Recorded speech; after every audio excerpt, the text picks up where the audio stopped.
नमस्कार। मंत्रिमंडल के मेरे सहयोगी, राज्य सरकारों के प्रतिनिधि,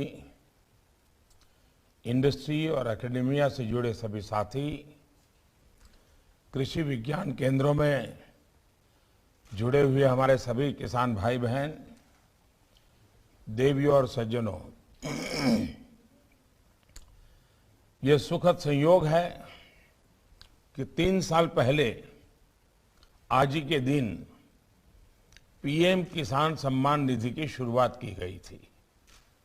ये योजना आज देश के छोटे किसानों का बहुत बड़ा संबल बनी है। इसके तहत देश के 11 करोड़ किसानों को लगभग 1.25 लाख करोड़ रुपए दिए जा चुके हैं। इस योजना में भी हम स्मार्टनेस का अनुभव कर सकते हैं। सिर्फ एक क्लिक पर 10-12 करोड़ किसानों के बैंक खातों में सीधे पैसे ट्रांसफर होना, ये अपने आप में किसी भी भारतीय को, किसी भी हिंदुस्तानी को गर्व करने वाली बात है। साथियों, बीते 7 सालों में हमने बीज से बाजार तक ऐसे ही अनेक नई व्यवस्थाएं तैयार की हैं, पुरानी व्यवस्थाओं में सुधार किया है। सिर्फ 6 सालों में कृषि बजट कई गुना बढ़ा है। किसानों के लिए कृषि लोन में भी 7 सालों में 2.5 गुना की बढ़ोतरी की गई है। कोरोना के मुश्किल काल में भी स्पेशल ड्राइव चलाकर हमने 3 करोड़ छोटे किसानों को केसीसी की सुविधा से जोड़ा है। इस सुविधा का विस्तार एनिमल हस्बेंड्री, पशुपालन और फिशरीज से जुड़े किसानों के लिए भी किया गया है। माइक्रो इरिगेशन का नेटवर्क जितना सशक्त हो रहा है, उससे भी छोटे किसानों को बहुत मदद मिल रही है। साथियों, इन्हीं सब प्रयासों के चलते हर साल किसान रिकॉर्ड प्रोडक्शन कर रहे हैं और एमएसपी पर भी खरीद के नए रिकॉर्ड बन रहे हैं। ऑर्गेनिक खेती को प्रोत्साहन देने के कारण आज ऑर्गेनिक प्रोडक्ट्स का मार्केट अब 11,000 करोड़ का हो चुका है।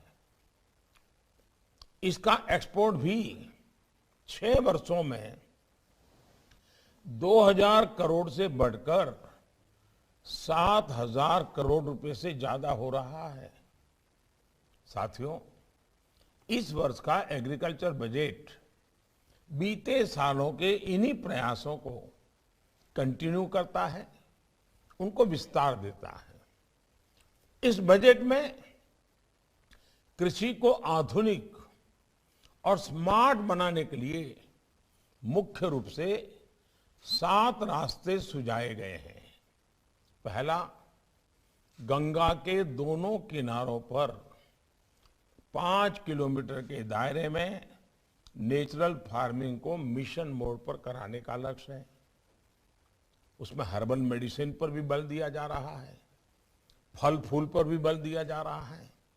दूसरा, एग्रीकल्चर और हॉर्टिकल्चर में आधुनिक टेक्नोलॉजी किसानों को उपलब्ध कराई जाएगी।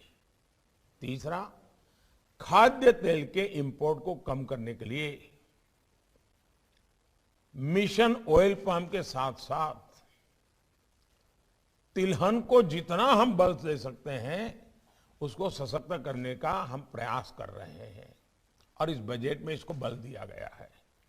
इसके अलावा चौथा लक्ष्य है कि खेती से जुड़े उत्पादों के ट्रांसपोर्टेशन के लिए पीएम गति शक्ति प्लान द्वारा लॉजिस्टिक की नई व्यवस्था बनाई जाएगी। बजट में 5वां समाधान दिया गया है कि एग्री वेस्ट मैनेजमेंट को अधिक ऑर्गेनाइज किया जाएगा। वेस्ट टू एनर्जी के उपायों से किसानों की आय बढ़ाई जाएगी। छठा सॉल्यूशन है कि देश के 1.5 लाख से भी ज्यादा पोस्ट ऑफिस में रेगुलर बैंकों जैसी सुविधाएं मिलेगी ताकि किसानों को परेशानी ना हो। और 7वां ये कि एग्री रिसर्च और एजुकेशन से जुड़े सिलेबस में skill development, human resource development आज के आधुनिक समय के अनुसार बदलाव किया जाएगा। साथियों, आज दुनिया में हेल्थ अवेयरनेस बढ़ रही है, एनवायरमेंट फ्रेंडली लाइफस्टाइल के प्रति जागरूकता बढ़ रही है, ज्यादा से ज्यादा लोग इसकी तरफ आकर्षित हो रहे हैं। इसका मतलब यह है कि इसका मार्केट भी बढ़ रहा है। हम इससे जुड़ी चीजें, जो चीजें हैं जैसे नेचुरल फार्मिंग है, ऑर्गेनिक फार्मिंग है, इसकी मदद से इसके मार्केट को कैप्चर करने की कोशिश कर सकते हैं। नेचुरल फार्मिंग के फायदे जन जन तक पहुंचाने में हमारे कृषि विज्ञान केंद्र और एग्रीकल्चर यूनिवर्सिटीज को पूरी ताकत से जुटना होगा। हमारे केवीकेस एक एक गांव गोद ले सकते हैं। हमारी एग्रीकल्चर यूनिवर्सिटी 100 या 500 किसानों को अगले 1 साल में नेचुरल खेती की तरफ लाने का लक्ष्य रख सकती है। साथियों, आजकल हमारी मिडिल क्लास फैमिलीज में, अपर मिडिल क्लास फैमिलीज में एक और ट्रेंड दिखता है। अक्सर देखने में आता है कि उनके डाइनिंग टेबल पर कई सारी चीजें पहुंच गई हैं।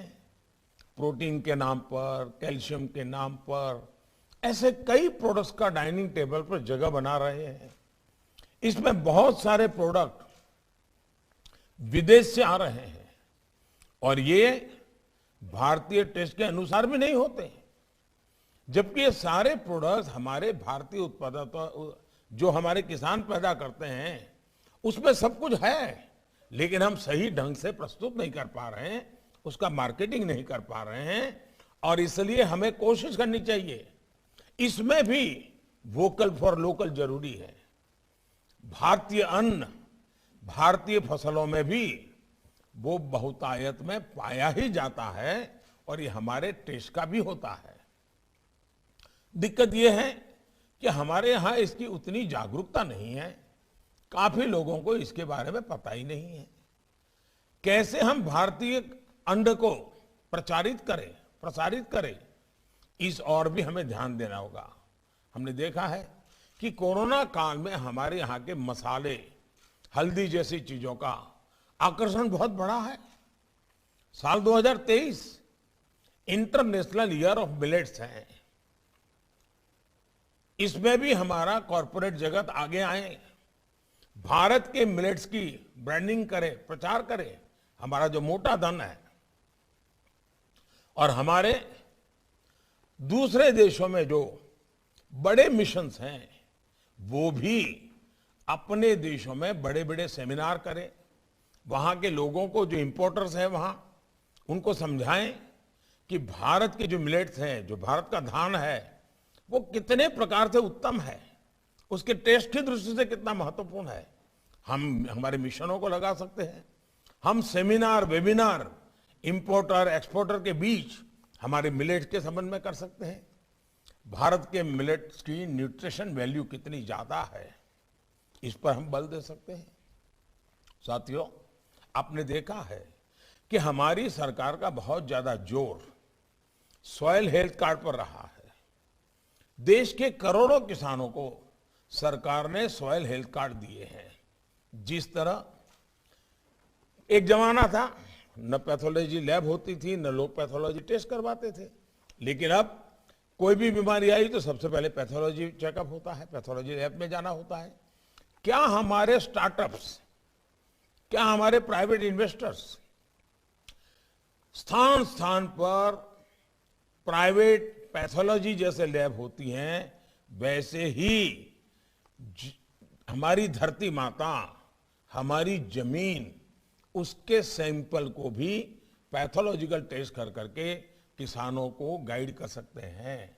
सॉइल हेल्थ की जांच ये लगातार होती रहे, ये हमारे किसानों को अगर हम आदत डालेंगे तो छोटे छोटे किसान भी हर साल एक बार सॉइल टेस्ट जरूर करवाएंगे। और इसके लिए पैथोलॉजी, इस प्रकार की सॉइल टेस्टिंग की लैब का एक पूरा नेटवर्क खड़ा हो सकता है, नए इक्विपमेंट बन सकते हैं। मैं समझता हूं एक बहुत बड़ा क्षेत्र है, स्टार्टअप्स को आगे आना चाहिए। हमें किसानों में भी ये जागरूकता बढ़ानी होगी, उनका सहज स्वभाव बनाना होगा कि वो 1-2 साल में अपने खेत की मिट्टी का टेस्ट करवाएं और उसके मुताबिक उसमें कौन सी दवाइयों की जरूरत है, कौन से फर्टिलाइजर की जरूरत है, किस फसल के लिए उपयोगी है, उसको उनको एक साइंटिफिक ज्ञान मिलेगा। आपकी जानकारी में है कि हमारे युवा वैज्ञानिकों ने नैनो फर्टिलाइजर डेवलप किया है। ये एक गेम चेंजर बनने वाला है। इसमें भी काम करने लेके हमारे कॉरपोरेट वर्ल्ड के पास बहुत संभावनाएं हैं। साथियों, माइक्रो इरिगेशन भी इनपुट कॉस्ट कम करने का और ज्यादा प्रोडक्शन का बहुत बड़ा माध्यम है और एक प्रकार से एनवायरनमेंट की भी सेवा है।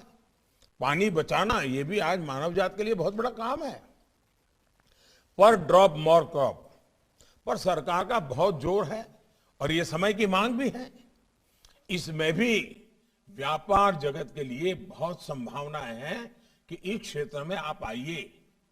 अब जैसे केन बेतवा लिंक परियोजना से बुंदेलखंड में क्या परिवर्तन आएंगे, ये आप सब भली भांति जानते हैं। जब कृषि सिंचाई योजनाएं देश में दशकों से अटकी हुई हैं, उन्हें भी तेजी से पूरा किया जाना चाहिए। साथियों, आने वाले 3-4 सालों में हमने एडिबल ऑयल प्रोडक्शन को अभी के लगभग 50% तक बढ़ाने का जो लक्ष्य रखा है, उसको हमें समय पर हासिल करना है। National mission on edible oil के तहत ऑयल पाम की खेती में विस्तार में बहुत पोटेंशियल है और भी तिलहन के क्षेत्र में हमें बहुत बड़ी मात्रा में आगे बढ़ने की आवश्यकता है। क्रॉप पैटर्न के लिए, क्रॉप डाइवर्सिफिकेशन के लिए बढ़ावा देने के लिए भी हमारे एग्री इन्वेस्टर्स को भी आगे आना चाहिए। जैसे भारत में किस तरह की मशीनें चाहिए, इस बारे में इंपोर्टर्स को पता होता है, वो जानते हैं कि किस तरह की चीजें चलेगी। इसी तरह से हमारे यहां फसलों की जानकारी होनी चाहिए। जैसे अभी तिलहन और दलहन का ही उदाहरण लें, देश में इसकी बहुत ज्यादा डिमांड है। ऐसे में हमारे कॉरपोरेट वर्ल्ड को इसमें आगे आना चाहिए। ये आपके लिए एक एश्योर्ड मार्केट है, विदेश से लाने की क्या जरूरत है। आप किसानों से पहले से कह सकते हैं कि हम इतना फसल आपसे लेंगे, अब तो इंश्योरेंस की व्यवस्था है, तो इंश्योरेंस के कारण सुरक्षा तो मिल ही रही है।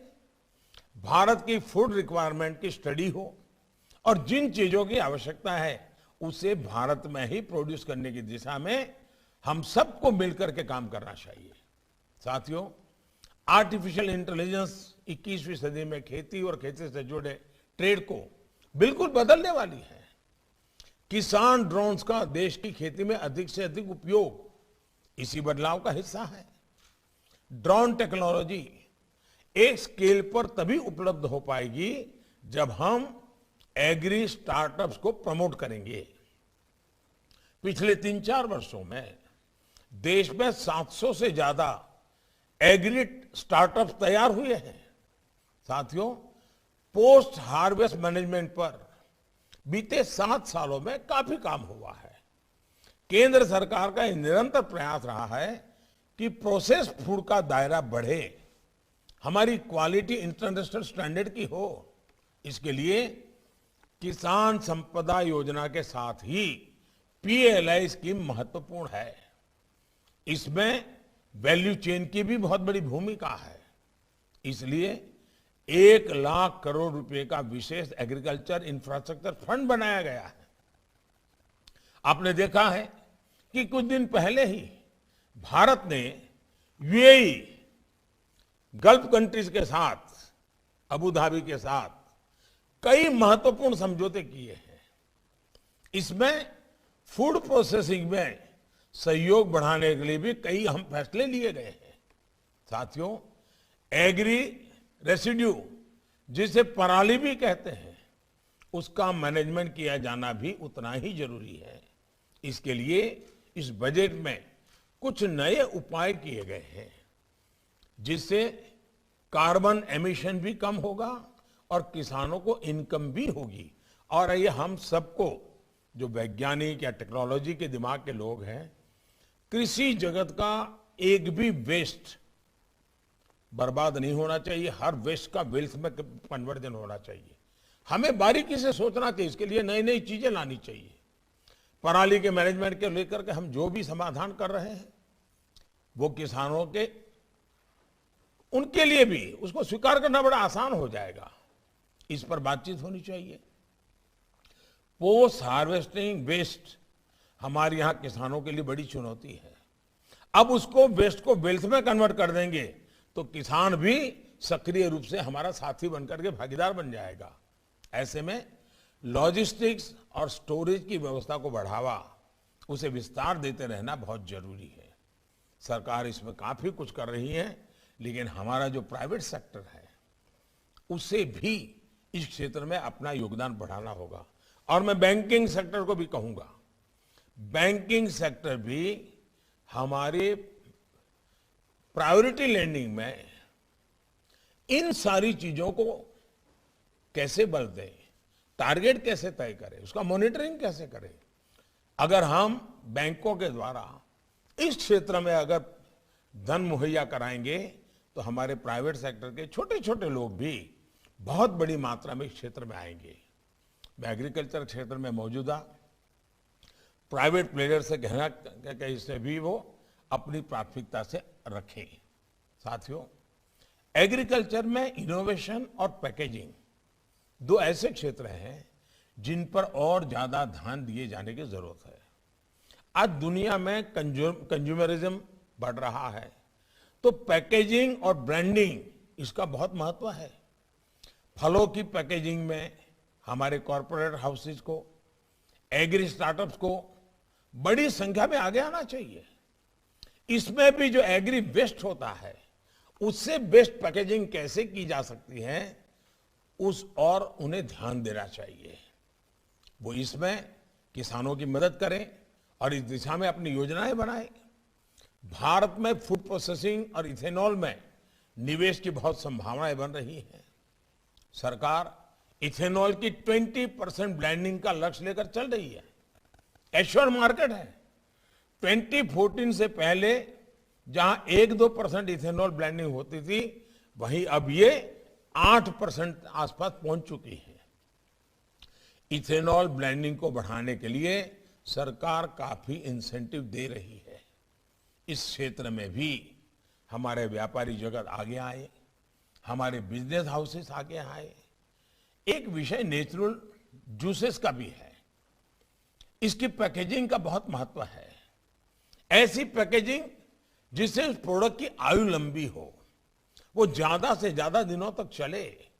इस और भी काम किया जाने की आवश्यकता, क्योंकि हमारे यहाँ इतनी विविधता वाले फल होते हैं। और भारत में नेचुरल जूसेस, हमारे जो फलों के रस है, बहुत सारे ऑप्शंस अवेलेबल है, बहुत सारी वैरायटीज हैं। हमें बाहर की नकल करने के बजाय भारत में जो नेचुरल जूसेस है, उसे प्रमोट करना चाहिए, पॉपुलर करना चाहिए। साथियों, एक और विषय है कोऑपरेटिव सेक्टर का। भारत का कोऑपरेटिव सेक्टर काफी पुराना है, वाइब्रेंट है।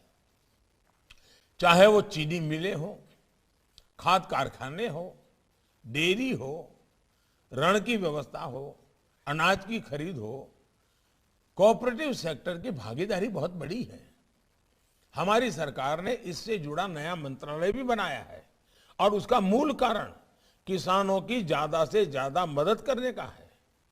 हमारी कोऑपरेटिव में एक वाइब्रेंट बिजनेस एंटिटी बनाने का बहुत स्कोप होता है। आपका लक्ष्य होना चाहिए कि कोऑपरेटिव को एक सफल बिजनेस एंटरप्राइज में कैसे बदलें। साथियों, हमारे जो माइक्रो फाइनेंसिंग इंस्टीट्यूट्स हैं, उनसे भी मेरा आग्रह है कि वो आगे आए और एग्री स्टार्टअप को, फार्म प्रोड्यूस ऑर्गेनाइजेशन, एफपीओस को ज्यादा से ज्यादा आर्थिक मदद करें।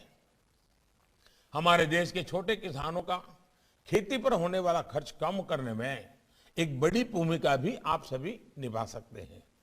जैसे हमारा छोटा किसान खेती में इस्तेमाल होने वाले आधुनिक उपकरण नहीं खरीद सकता, इसका एक समाधान है, छोटा किसान कहां से लाएगा, और उसको आज लेबरर भी बहुत कम मिलते हैं। ऐसी स्थिति में हम एक नए तरीके से सोच सकते हैं क्या, पूलिंग का। हमारे कॉरपोरेट जगत को ऐसी व्यवस्थाएं बनाने के लिए आगे आना चाहिए जिसमें खेती से जुड़े उपकरणों को किराए पर देने की सुविधा हो। हमारी सरकार किसानों को अन्नदाता के साथ ही ऊर्जादाता बनाने के लिए बड़ा अभियान चला रही है। देश भर के किसानों को सोलर पंप वितरित किए जा रहे हैं। हमारे ज्यादा से ज्यादा किसान खेतों में कैसे सोलर पावर पैदा करें, इस दिशा में भी हमने अपने प्रयास बढ़ाने चाहिए। उसी प्रकार से मेड़ पर पेड़, हमारे जो खेत की सीमा होती है, आज हम टिम्बर इंपोर्ट करते हैं।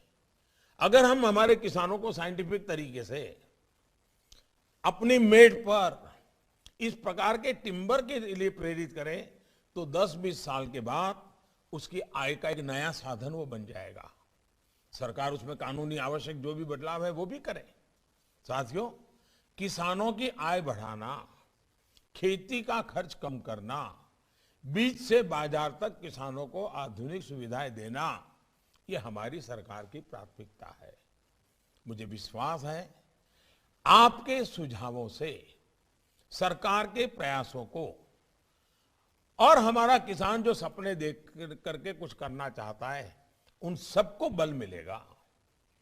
और मुझे विश्वास है कि आज हम कृषि के एक नेक्स्ट जनरेशन पर चर्चा करना चाहते हैं, परंपरागत पद्धतियों से बाहर आने के लिए सोचना चाहते हैं। बजट में जिन चीजों का प्रावधान किया गया है उसी के लाइट में हम अच्छा कैसे कर सकते हैं। और हमारी आपसे मेरा आग्रह यही है, इस सेमिनार में निकलना चाहिए 1 अप्रैल से ही नया बजट जिस दिन लागू होगा उसी दिन हम चीजों को रोल आउट कर दें, काम शुरू कर दें। अभी हमारे पास पूरा मार्च महीना है, बजट ऑलरेडी संसद में रख दिया गया है, अब वो बजट ही हमारे सामने है। ऐसी स्थिति में हम समय न खराब करते हुए जून जुलाई में हमारा किसान खेती का नया वर्ष प्रारंभ करें, उसके पहले इस मार्च महीने में सारी तैयारी कर लें। अप्रैल में हम किसानों तक चीजों को पहुंचाने का प्लान करें। उसमें हमारा कॉर्पोरेट वर्ल्ड आए, हमारा फाइनेंशियल वर्ल्ड आए, हमारे स्टार्टअप आए, हमारे टेक्नोलॉजी के लोग आए। हम भारत की आवश्यकताओं को, कृषि प्रधान देश हैं, हमें एक तस्सु भर चीज बाहर से नहीं लानी चाहिए। देश की आवश्यकताओं के अनुसार हमें तैयार करना चाहिए। और मुझे विश्वास है अगर हम हमारे किसानों को, हमारी एग्रीकल्चर यूनिवर्सिटीज को, हमारे एग्रीकल्चर के स्टूडेंट्स को इन सारे कामों के एक प्लेटफॉर्म पर लाकर के आगे बढ़ेंगे तो सच्चे अर्थ में बजट ये सिर्फ आंकड़ों का खेल नहीं रहेगा। बजट जीवन परिवर्तन, कृषि परिवर्तन, ग्राम जीवन परिवर्तन का एक बहुत बड़ा साधन बन सकता है। इसलिए मैं आपसे आग्रह करता हूं कि ये सेमिनार, ये वेबिनार बहुत ही प्रोडक्टिव होना चाहिए, कॉन्क्रीट होना चाहिए, सारे एक्शनेबल पॉइंट के साथ होना चाहिए, और तभी जाकर के हम परिणाम ला सकेंगे। मुझे विश्वास है कि आप सभी इस क्षेत्र से जुड़े देश भर के लोग आज इस वेबिनार से जुड़े हैं। इसके कारण डिपार्टमेंट को भी बहुत ही अच्छा मार्गदर्शन आपकी तरफ से मिलेगा, सीमलेसली चीजों को लागू करने का रास्ता निकलेगा और हम तेजी से साथ मिलकर के आगे बढ़ेंगे। मैं फिर एक बार आप सबका बहुत बहुत धन्यवाद करता हूं और मैं शुभकामनाएं देता हूं।